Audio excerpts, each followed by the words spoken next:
Este año 2025 ha sido declarado Año del Pueblo Gitano en España.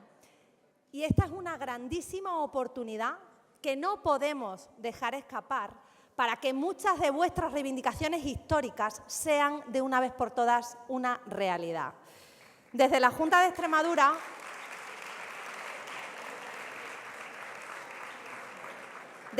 Extremadura creemos que es imprescindible tomar conciencia de que 600 años después de la llegada de los primeros gitanos a la península ibérica, no caben dos realidades que conecten solamente en determinadas ocasiones y que no acaben de conocerse realmente mutuamente.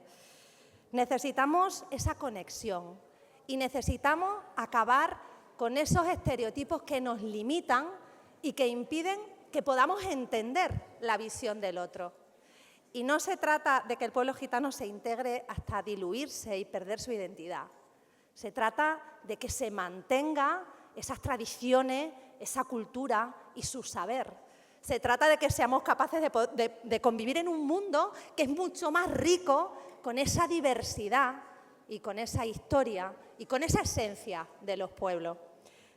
Todo lo que se desconoce se teme y el pueblo gitano ha sido históricamente perseguido, reprimido y apartado. Y de hecho hoy, en pleno siglo XXI, tenemos que seguir luchando contra esa discriminación y contra esa exclusión.